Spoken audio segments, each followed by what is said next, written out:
Bonjour à tous, alors dans cette vidéo nous allons corriger l'exercice 46, page 23. Alors pour corriger l'exercice, vous allez avoir besoin de vous rappeler de deux formules du cours pour trouver vous savez quand on écrit x moins a inférieur à r, si et seulement si x appartient à a moins r, a plus r. Donc en gros quand on a la valeur absolue, pour la transformer en intervalle, c'est ça qu'il faut connaître.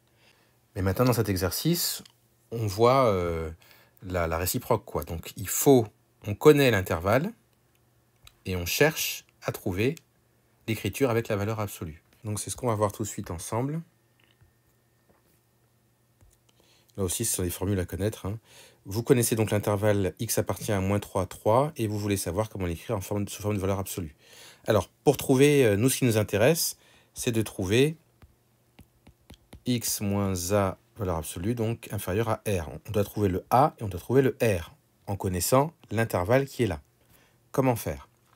Bien, pour le a, vous ferez toujours la même chose. Vous prenez la première extrémité plus la deuxième et vous divisez par 2.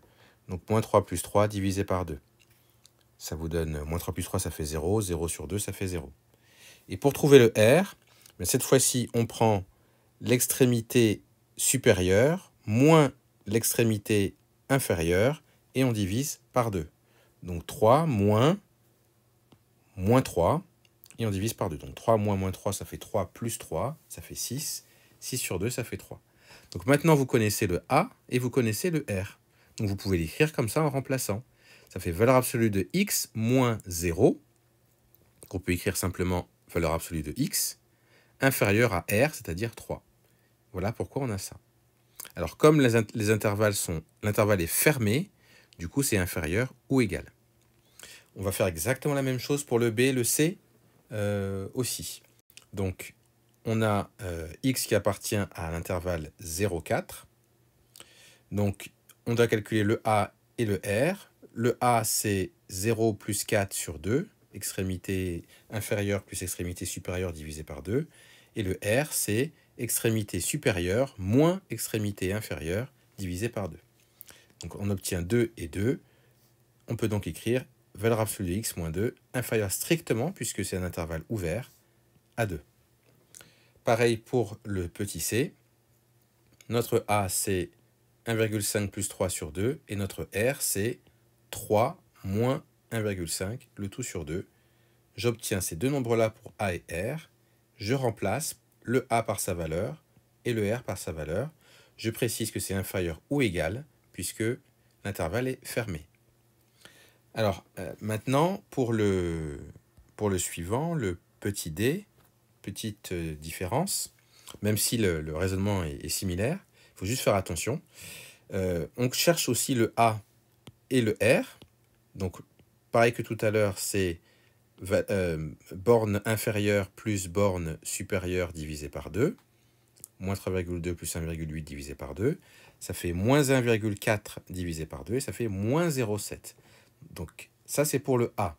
Pour le B, c'est borne supérieure moins borne inférieure, 1,8 moins 3,2, c'est ce que j'ai marqué ici. Donc 1,8 plus 3,2, ça fait 5. 5 sur 2, et ça fait 2,5.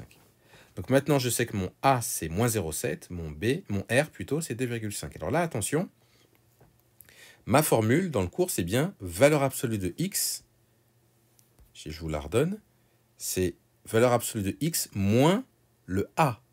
Mais ici, le A, c'est moins quelque chose. Donc attention, il ne faut pas écrire x moins 0,7, il faudrait écrire x moins 0,7. Donc là,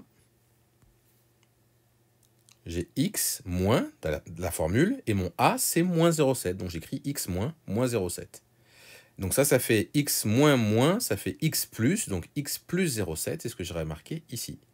Inférieur à 2,5. Inférieur strictement, puisque l'intervalle, il est ouvert. Alors pour le petit e maintenant, on a x appartient à moins l'infini moins 1, union 1 plus l'infini. Donc ça va être compliqué de l'écrire sous la forme de valeur absolue. Donc on va faire un petit peu comme on avait fait pour l'exercice 45, c'est-à-dire que on sait que cet intervalle-là, c'est un intervalle qui est ici et là, ben, c'est le contraire de l'intervalle qui est ici. Donc du coup, ce que je vais faire, c'est que je vais d'abord déterminer l'intervalle qui est ici. C'est x appartient à moins 1, 1. Ça veut dire, si on applique les fameuses formules là qu'on avait déjà vues, juste précédemment, hein, je veux dire, on trouve le a, on trouve le r, on trouve que a ça fait 0, que le r ça fait 1. Hein, on fait moins 1 plus 1 divisé par 2, ça fait 0, et 1 moins moins 1 sur 2 pour trouver le r, et ça fait 1. Donc on sait que cet intervalle-là, on peut l'écrire avec une valeur absolue sous cette forme-là. Valeur absolue de x inférieure ou égale à 1. Donc, comme on sait que ça, c'est le contraire de ce qu'on cherche, eh bien, il suffit de prendre le contraire de ça. C'est valeur absolue de x, non pas inférieure ou égale, mais supérieure strictement à 1. Donc, ça va correspondre à ça et ça. Et ça est justement moins l'infini moins 1, 1 plus l'infini. Donc, ça va être ça, la solution, valeur absolue de x supérieure strictement à 1. Voilà donc pour l'exercice 46.